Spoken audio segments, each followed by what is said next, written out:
Hey everyone, it's Rob B here with Rob D, and you are listening to the Property Podcast. This is the third part in a 4-part series where we are helping you set yourself up for the best year ever. And in this episode, we are going to help you set a winning strategy.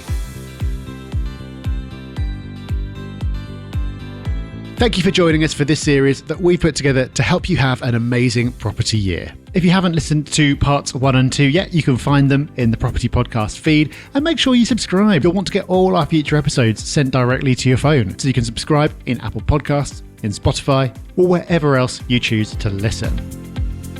So we've talked about how to figure out where you are now and where you want to go. So now all that remains is that trivial bit in the middle. How are you actually going to do it? And of course, it boils down to buying property. That's kind of what this show is all about. But you can buy a property and use that property in any number of different ways to generate completely different outcomes. So in this part of the series, we're going to be talking property strategy and running through the main strategies that people follow, along with their pros and cons, so you can pick out the ones that sound like they might suit what you're trying to achieve and dig into them further. The great thing about property investment, there are lots of different strategies available to you. The terrible thing about property investment is there's lots of different strategies available to you, because it means that people can sometimes make the wrong decisions or just procrastinate because they're overwhelmed with deciding on which way to start. So we're going to quickly run through some of the options available to you now. We cover these all off in far more detail in the podcast, and we'll link in the show notes to episodes that will really help you deep dive into these strategies further. But let's rattle through some of the main options. First on the list is flipping properties, and this is normally renovating. You often will see this on Homes Under the Hammer. If you've watched that series, I'm sure many of you have, where people go in, buy a property, it's normally knackered, and they'll go spend some money, do it up, and then hopefully make a profit at the end. Now, this type of strategy takes a lot of expertise or a very good network, because you need to be good at doing refurbs. If you have that skill set, then lucky you, maybe this is a strategy for you. If you don't, then you need to have a good network of tradespeople who you can trust to deliver on time and on budget. Because if you get it wrong, those mistakes you make can be expensive. Some property strategies, the risk is pretty low. You buy it, you hold it, you leave it. With this type of strategy, the rewards might be higher sometimes if you get it right, but you can also lose money deploying this strategy. So you need to be careful. You also need to be careful in the type of market you operate. So if you're doing this when the property market is a bit subdued and not many transactions are taking place, it's then harder to do this strategy. Not impossible, just harder. So you need a lot of capital and you need a lot of expertise or a very good network. If you get it right, you can make big chunks of cash. If you get it wrong, you can lose big chunks of cash. The other thing you'll need for this strategy is time. It's a more time-intensive strategy. So the upside to this is more money, possibly. Downside, time needed and the expertise needed. There's only so many people who can do this strategy or do it well. A quick note, you don't always have to sell your properties. Some people adapt this strategy. They refurb it, but then they refinance, take money out and hold the property and rent it out. A lot of people I've spoken to over the years who've done refurbs, the common regret that they have is they didn't hold more of the properties. So that may be a version of this strategy that you may be interested in. Next on the list is HMO'S. HMO'S? Now, the HMO'S are houses in multiple occupancy, multi-lets to you and me. This is where you take a house and rent it out room by room, rather than to a single family.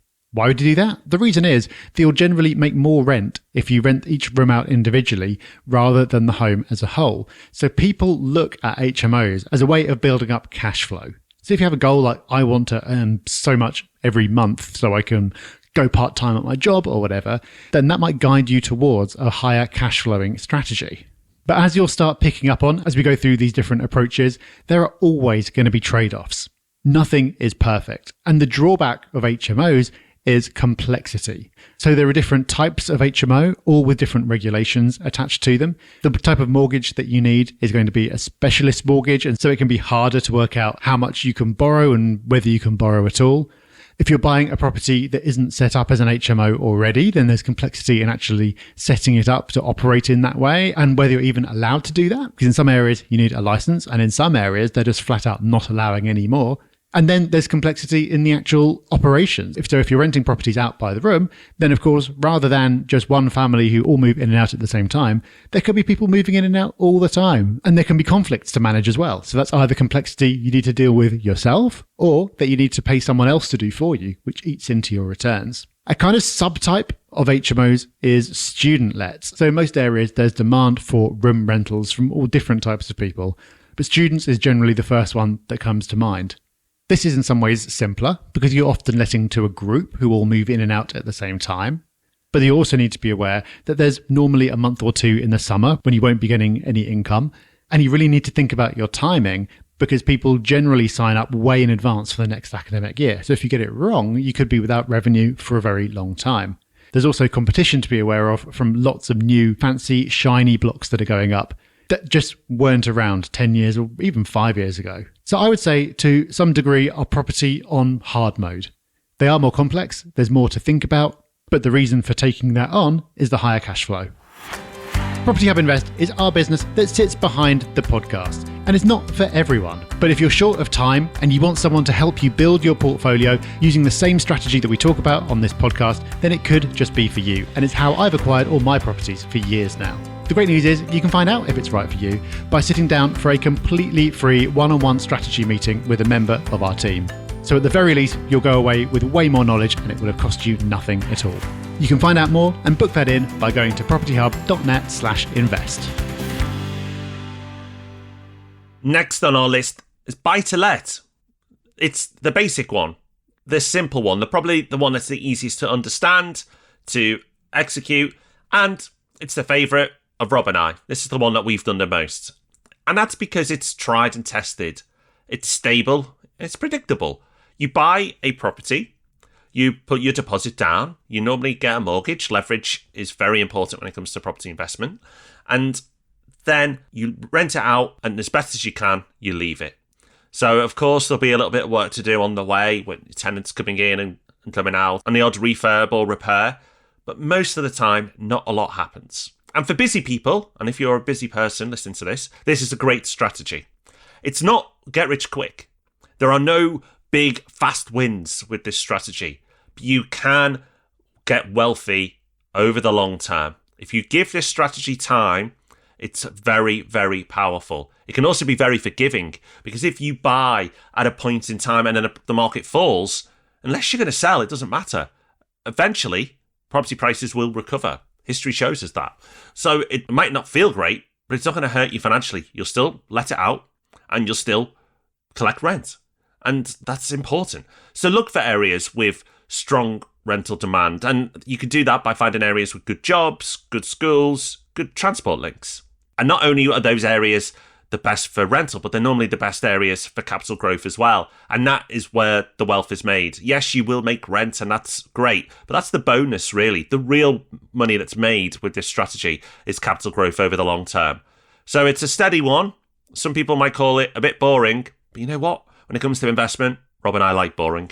I love boring, but maybe you want something a little bit more exciting, a little bit more picturesque maybe. And that's where you might want to turn to short-term lets. So this can apply to cottages in the countryside or apartments in a city centre where you're going to get a lot of business travellers. And if you get this right, this can be a nice mix of buy-to-let, where you're getting a long-term asset that's going to grow over time, and something that's going to generate a bit more cash flow for you as well in the style of HMOs. Because much like if you're renting out properties by the room, you'll end up with more than if you rent it out as a whole. If you're renting out a property by the night or the week, the rent that you charge is going to be higher. So the perfect version of short-term lets leaves you with a quality property that's rented out every night, producing loads of income for you. And because it's a quality property in a good location, which it kind of has to be for this to work, it grows in value over time. But like I said, always trade-offs. No strategy is perfect. And a drawback of short-term lets is, of course, hassle. You can get other people to manage them for you, but again, that eats into your profits. But if you're going to be doing it yourself, then there's a lot to be thinking about, especially if the property is going to be turning over regularly. There's also a lot more to think about in the setup. So you'll need a special type of mortgage, which will have a higher interest rate attached to it and give you less choice than you'd otherwise have. And are you actually allowed to operate the property as a short-term let? Many city centre flats, for example, are specifically banned from doing this in the lease. But the main thing to be aware of with short-term lets is getting the location right. Because you're not going to have the dream scenario of having it rented out every single night of the year.